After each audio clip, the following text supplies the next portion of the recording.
there and welcome. This is part 1 of 3 about the Danish salmon fishing with whoa. Hello there. About the Danish salmon fishing, and in this video I'm going to show you. I'm going to do a complete walkthrough about all the gear and all the different types of equipment that you need in order to get ready and to fish for salmon in Denmark.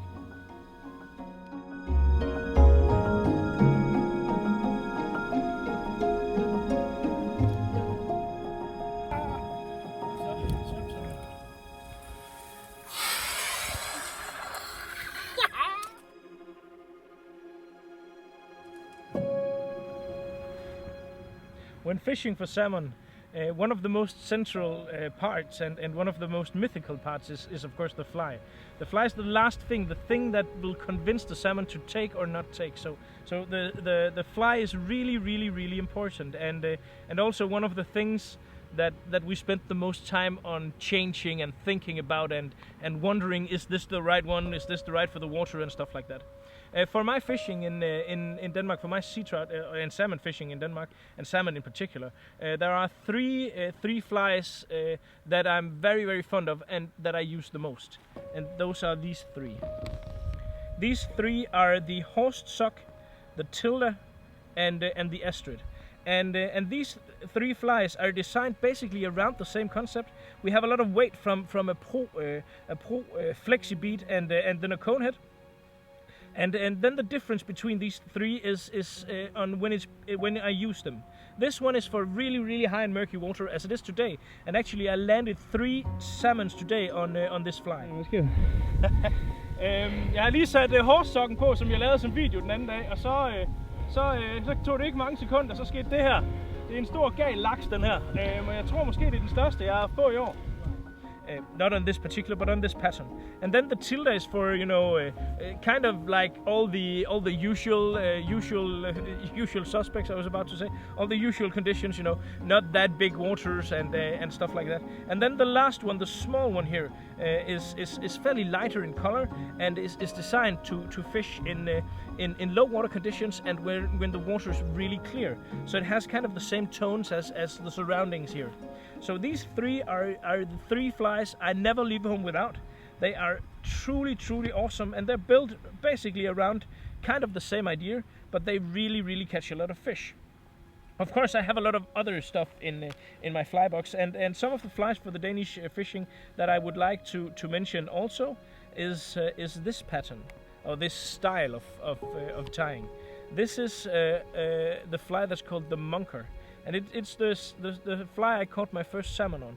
It really is a nice fly. It has some more bulk, so it really moves a lot of water, but it still has a lot of weight inside here, so it fishes deep as soon as it hits the water. The black one here is really awesome for especially for sea trout for some reason, and the yellow one is good for both sea trout and salmon. As you might have seen, these are all tube flies, and the reason why I fish actually only with the tube flies is that I'm fishing with some fairly heavy sinking lines, and when you do that, if you fish with a traditional double hook or something like that, and you snag the bottom, then a lot of the time the hook will be ruined. And if you're fishing with a double hook, or a traditional hook, then the whole fly will be ruined. Here I simply just change my hook to another one, and the fly is exactly the same. This is also an advantage in Norway, for instance. If you hit a rock in your back cast or something like that, then the fly will be ruined. It won't be like that with these tube flies. And the way I mount these is, as you can see, this is the fly that landed 3 salmons today. It's still going strong. I put that on the leader, and then I attach one of these. This is a swing tube, and this ensures that my hook is a bit further behind the fly, but it also protects the knot and makes sure that my knot is protected and my hook always is the right way. And the hook I use is the owner STN 36 STN. And of course, I in Denmark you have to cut away the barbs, so I do that. And this hook is it's light, it's strong, it's durable, and it's insanely sharp. So and also this hook, it's so light that if you snag the bottom, then you can actually fairly easily bend it back, but it won't bend in a fish. I've caught many salmons on this hook, and it's without a doubt the one hook that I recommend. I use this all the time for all my tube fly fishing. So, well, basically, of course, also the CF Design tube fly boxes are just awesome. Really need to store away all your tube flies. So if you haven't one of those, get some. But I think that was about it for the flies. The fly is essential. The fly is key. And these flies also work very great in both Mörrum and Sweden and Norway and Iceland as well. So the fly is crucial. My favorite patterns are Astrid, Horstsocken, and Tilda variant. You can find all the videos for those in my web shop.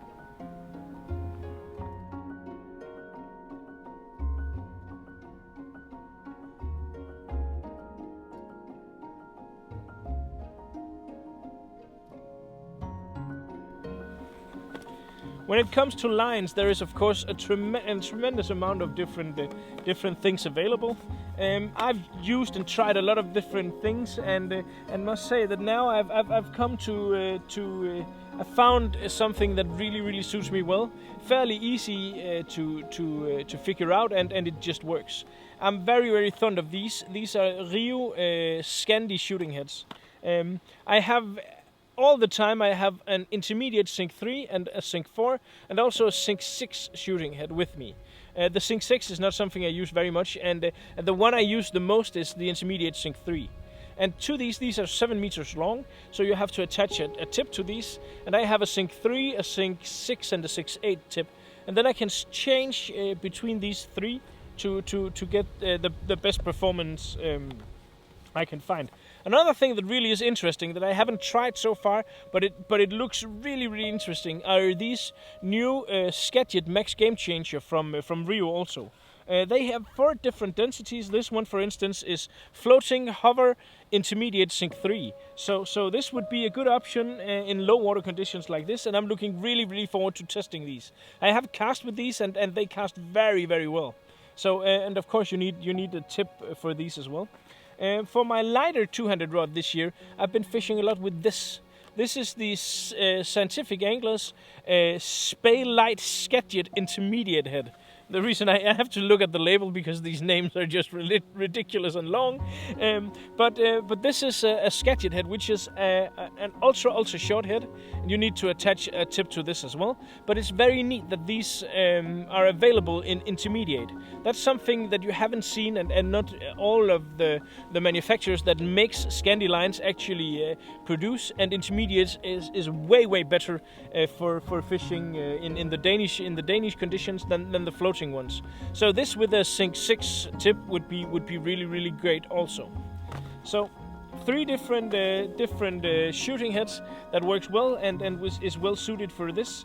As a leader, I basically use about a meter, maybe a meter and a half fluorocarbon in 0.39, and I have a monofilament shooting line.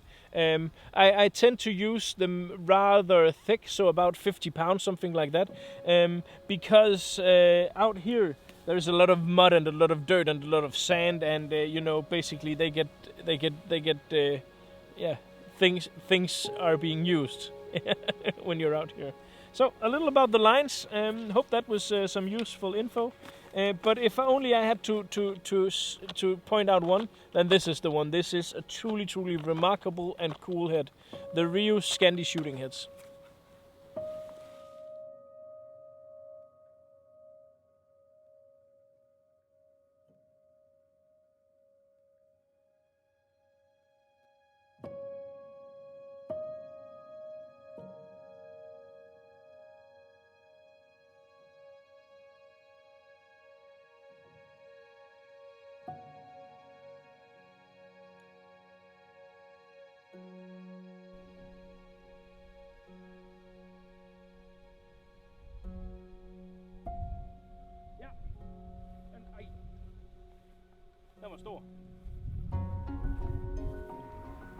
When fishing for salmon, there is a lot of things that I bring on every trip.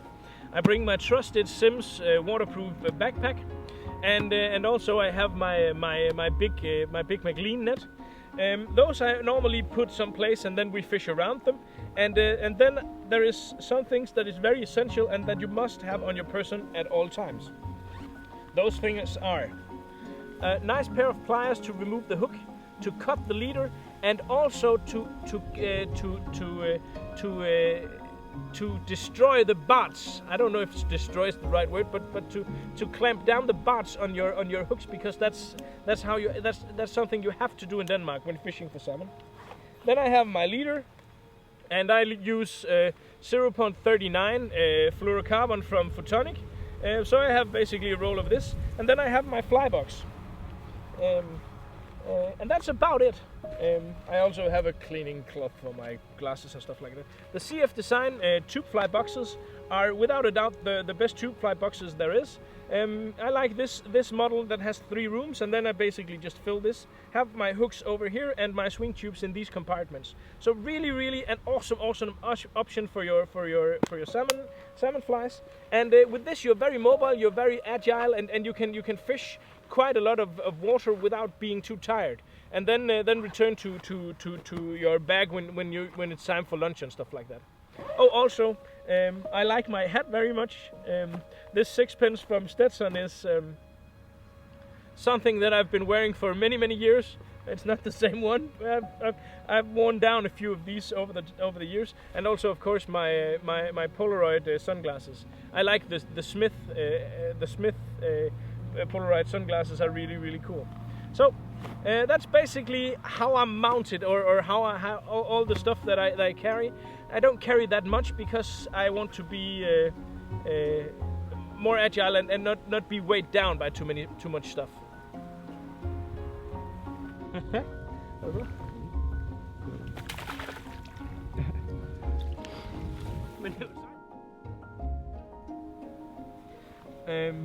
When fishing for salmon, there is a lot of different equipment and a ton of different brands and stuff like that, and a lot of different people have a lot of different advice, and that's perfect. So I don't want to go into all of that. I just want to tell you a little about the gear that I have selected for my fishing and that I'm satisfied with, and that I really feel works perfect and smoothly and performs outstandingly every single time. A rod that I'm really have fallen in love with is the new Sage Igniter in 12.5 feet class 7. And the reason I've chosen a 12.5 feet class 7 is it's perfect for the Danish salmon fishing, but it's also a fairly nice choice for let's say Kola Peninsula, for Iceland, for a lot of rivers in Norway. So because I don't have the money for 5 or 6 or 7 different rods, I bought this one because it's the one that suits my needs, and it fits a lot of different fishing. So 12.5 feet class 7 is a really good all-round rod for most salmon fishing. On this rod I have put an Einarsson reel, and this reel I've been fishing with for the past year, and I must say I am truly amazed and really happy with this reel. It's a full frame reel, and that means that the shooting line cannot get out because the frame here is complete all the way around. So you're always secure that the shooting line can't suddenly jump out in the middle of a fight or something like that. And this is important because I use a monofilament shooting line. I've been using the Varivas, the thickest one I think is about 50 pounds, and also the Rio 50 pounds are two very good options. And for the shooting heads, there is a lot of different stuff out there, and I've tried quite a lot of different types of fly lines, but I must say that the thing that I've been using for more than a year now, and I think is completely perfect and optimal for my fishing, is the Rio VersiTip system.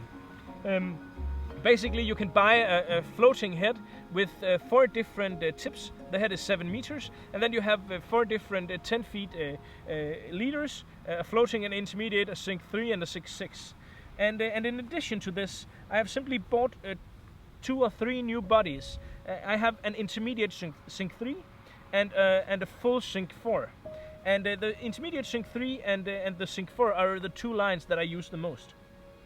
When there is a lot of water like today, and today I've been fishing with the sink 4, I use the sink 4 with the sink 6 leader, and for most other occasions here in Denmark at least, I use the intermediate sink 3 with the sink 6 tip as well. And that really works well for these conditions. The floating line, of course, I've been using a lot on Iceland and Kolar and stuff like that, but I must say the real VersaTip system is, in my opinion, the most complete, the best, easy to use system I have ever encountered. And it's very intuitive, it's fairly simple to set up, and it just casts really well. And when the casts are going as they should, and you really feel like your equipment and is performing like you want it to, then you get in then you get that special feeling when you don't have to, constantly be annoyed by things that doesn't work. That makes you easier when things just go smoothly. You will more easily enter that special state where you get really deadly, and where the fishing is at its peak, at its best, where you not become a machine, but you become a salmon seeker almost, I would say, and you're kind of like in the zone, if that's an expression you can use. And when you're in the zone, you're deadly.